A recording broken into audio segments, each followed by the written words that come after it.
You are listening to Weekend Debrief, a podcast of Grace Church in Dallas, Oregon, where we look back at the events and activities of the weekend in our church community and the world and talk about them in light of the gospel. Thank you for listening. Well, hey, welcome to Weekend Debrief, right after Easter weekend, big weekend for not just our church, but churches around the world.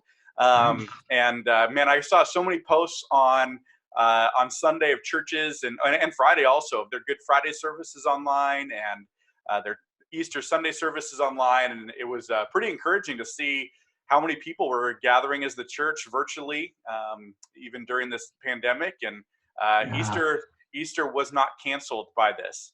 Right. Yeah. No kidding. Yeah. It was, it is amazing when you think about how much further the gospel has gone out just in the last month, more than, and people have been able to tune into services that maybe otherwise wouldn't step foot in a church. So yeah, it's been good. And we had almost 100 people on at the live stream for our sunrise service. And then just going back and looking, that service has actually been viewed over 200 times now. Oh my goodness. So yeah, that was pretty awesome. That many people were able to tune into that short little service up on Basket Slough. Yeah, that was great. Well, and speaking of that, what are some of your highlights from this last Easter weekend? As we think through, debriefing the weekend, had our Good Friday service that was a little different than normal, and certainly different than our online services have been. And then our sunrise service, the Easter service, other things your family did. What are highlights from Easter?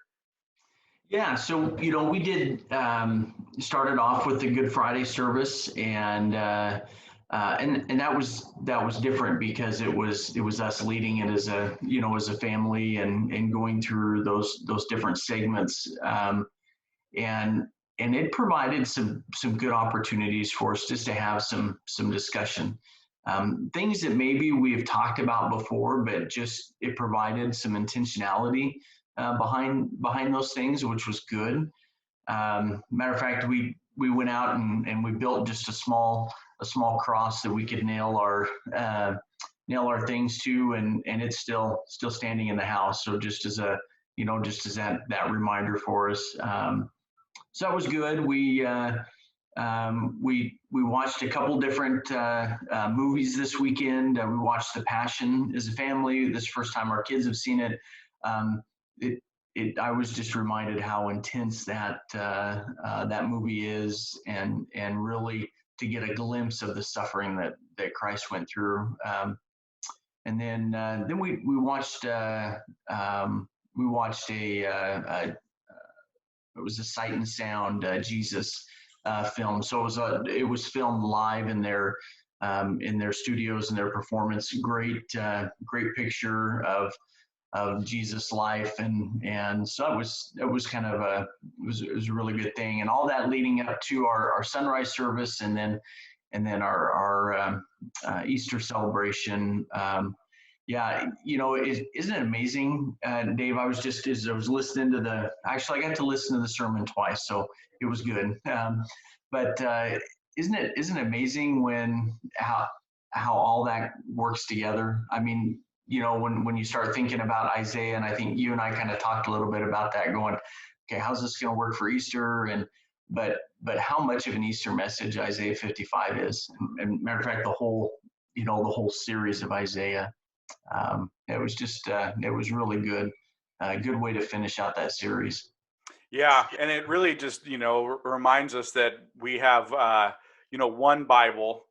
Yes, separated into Old and New Testaments, but it's all one story telling us about Jesus and our need for him, and that call, that beckoning to come and drink and eat and experience the blessing of the kingdom that only comes through Jesus. And yeah, really, really encouraging. I love doing the apart from trying to get out of bed early. I love doing the the sunrise service. Man, it was beautiful up there at Basket Slough, and really cold. Ryan was just saying today in our staff meeting that his fingers were numb and he couldn't feel his strings, and so it was a little chilly. But man, what a beautiful way to start our Easter Sunday, and to hear the birds chirping, and to be out early in the morning like those those ladies would have been on that first Easter, and to kind of picture that, and what an experience. Yeah, that was good. Yeah. How was the Easter weekend for you and your family? It was good. Yeah, it was good. We tried to have a little bit of normalcy. So, I mean, still did the Good Friday service, and, watched the Easter service. And then, true to form, we got dressed in our, what would have been our Easter clothes for the week, and went out to the church. And there's this flower shrub that every year we get our picture in front of. It started before we had kids, and now we got 2 kids and a dog. And just wanted to keep some of those routines alive, and so that was fun. And it was amazing how many people are like, "We were wondering if you were going to do that," and it's like, wow, people actually are paying attention to what we're posting on social media. So, right. But yeah, tried to keep some of those normal routines going, and that was really, I think, helpful and good, and had some really good time with family. The Good Friday service was meaningful. We had so your kids, you had said, were kind of shocked by the horror of the Passion movie. Right, my kids burst into tears when we started talking about our fears, and how because death is defeated, our fears can be defeated. And they burst into tears and started crying because they're afraid of losing mom and dad, that we're going to die early or something. And so our Good Friday service ended in tears, and but then we got to talk about the hope of the gospel, that look, death is defeated, so death's not the end. And so it turned into a pretty meaningful time, and a good time. But then to celebrate the resurrection on Sunday, and all of that, it was good. I did really miss, though, I mean, being in person with everybody, hearing everyone singing, especially singing "Oh Happy Day." Right, I was picturing being in the sanctuary, packed full of people, shouting out, that we are celebrating the resurrection of Jesus. And but man, I think it was, I think we had as good an Easter weekend as a family as we could have under the circumstances. Yeah. Oh, that's good. That's really good to hear. Yeah. It kind of reminds me, just you guys experienced it. We did too. The Friday kind of it's heavy. Yeah. Reminds me of that old recording of the preacher that Friday's here, but Sunday's coming. Yeah.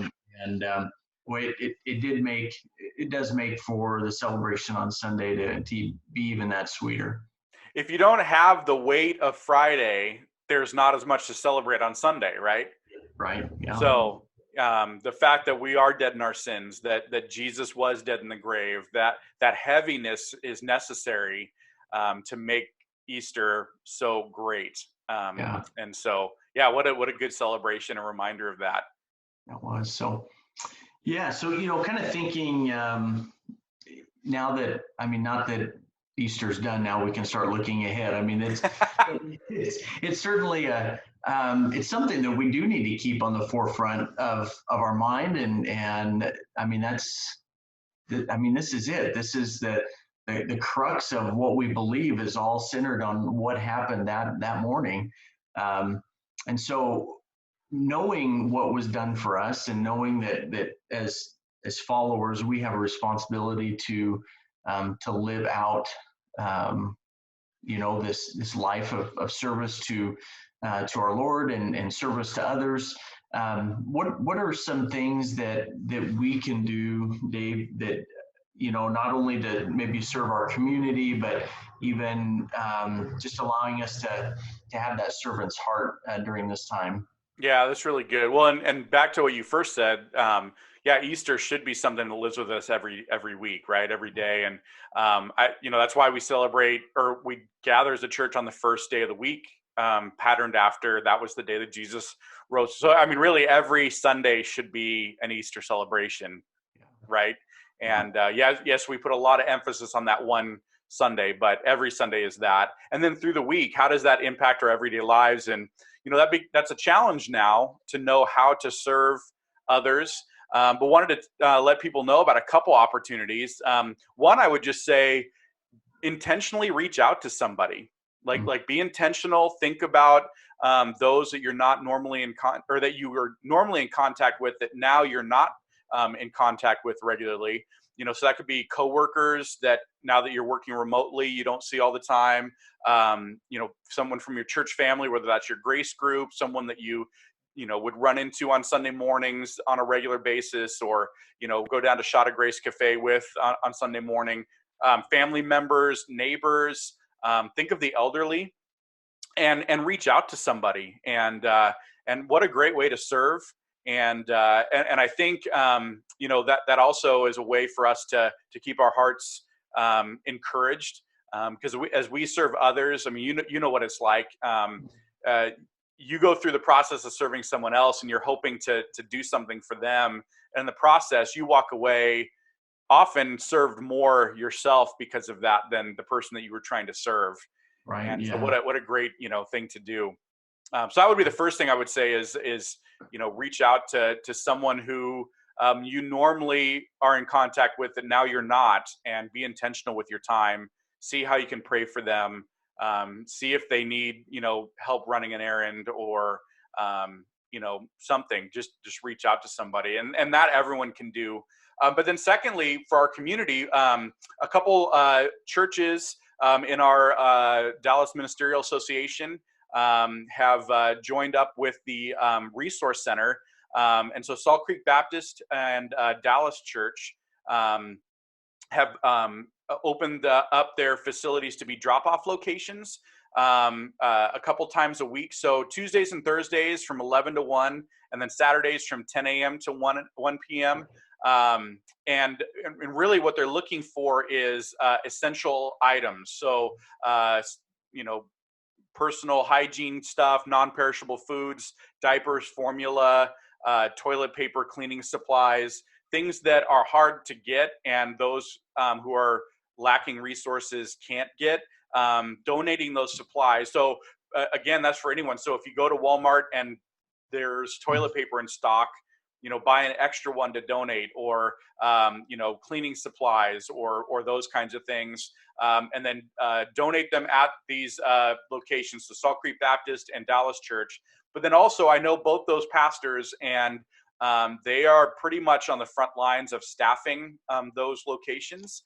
And so if you're someone who's not in a high-risk category, who would like to get out and do something to serve, and actually interact with people, they need help. So on those Tuesdays, Thursdays, and Saturdays, they need help in just having people on site to receive those donations, and then to help get them to the resource center.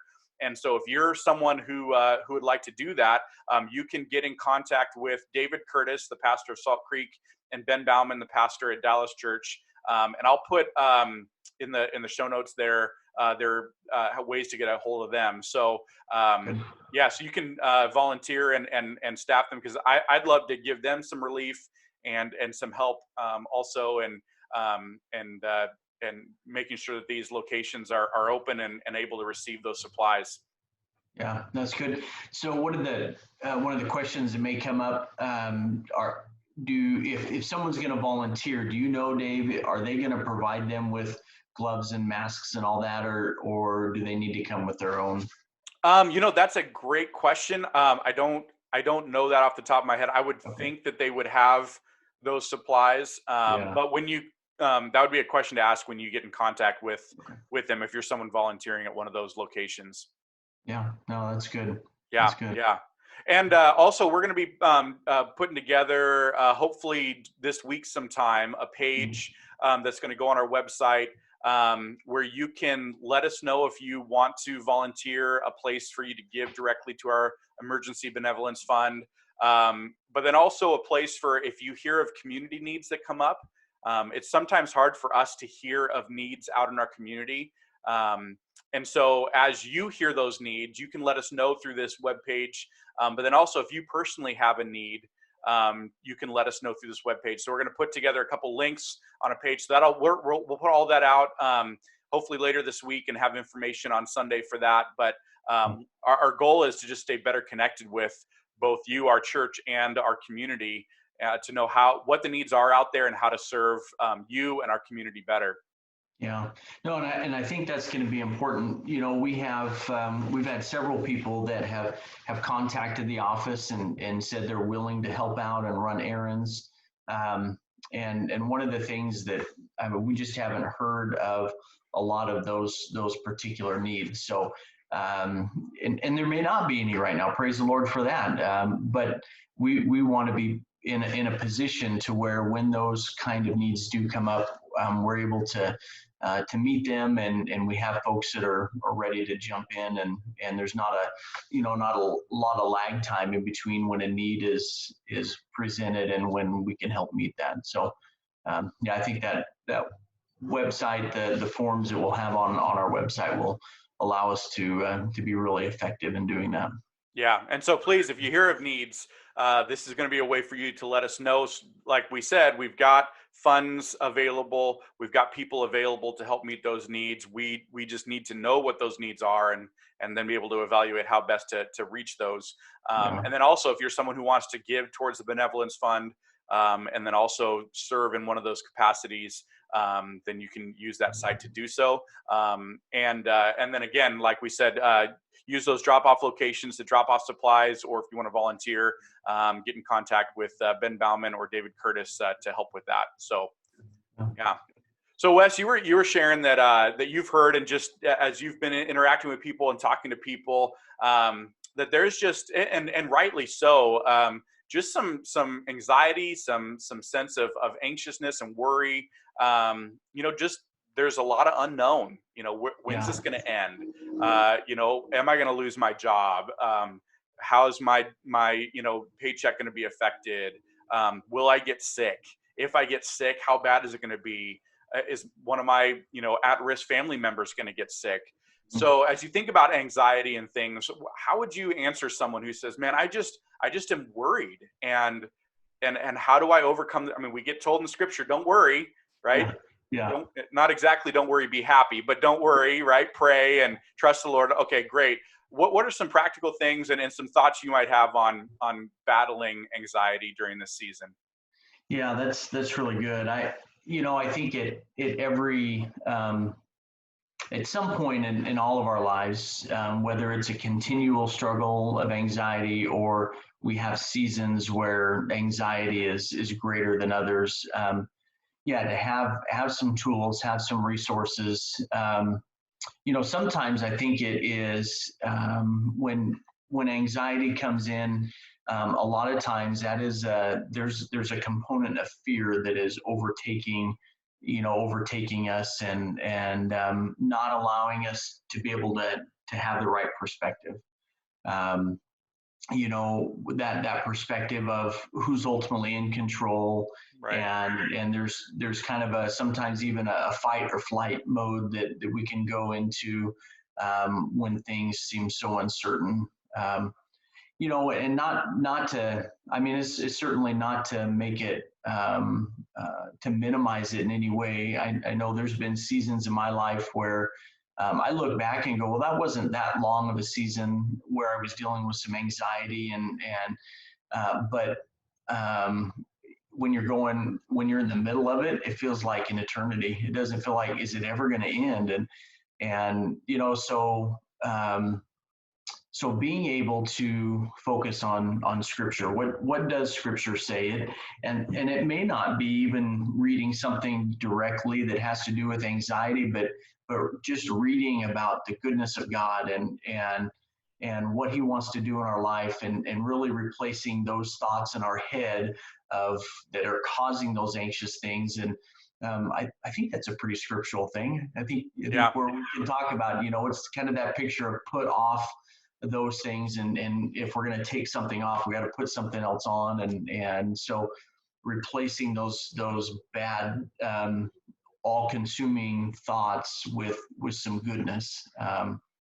And one of the passages that I've gone to for years, just as a reminder of God's goodness, is in Psalm 107, and the people of Israel they were scattered, and they because of their own sinfulness, they were scattered. And this is a picture in 107. It says, "Give thanks to the Lord, for He is good. His faithful love endures forever. Let the redeemed of the Lord proclaim that He has redeemed them from the power of the foe." And then here's where it's kind of a turning point, that He has gathered them from the lands, from the east and the west, from the north and the south. So He has gathered them back. And but throughout throughout Psalm 107, there's different points where it says that the people cried out to the Lord in their trouble. And every time they cried out, it says He rescued them from their distress. And then following that, so after they cried out, He rescued them from their distress, He rescued them from their troubles. It says, "Let them give thanks to the Lord for His faithful love and His wondrous works for all of humanity." And so I think there's when we think about anxiety and the things that we're going through, when I read that, it reminds me, one, that there's some wrong thinking that gets me into anxiety.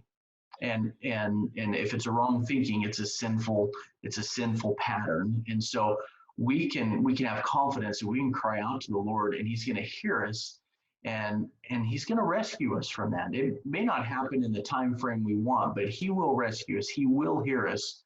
But I love the part that kind of, it's the reaching down to save us as He hears us and He's rescued us. But our response, I think, is so important to stay out of that muck and mire of anxiety. And that's, let them give thanks to the Lord for His faithful love and His wondrous works.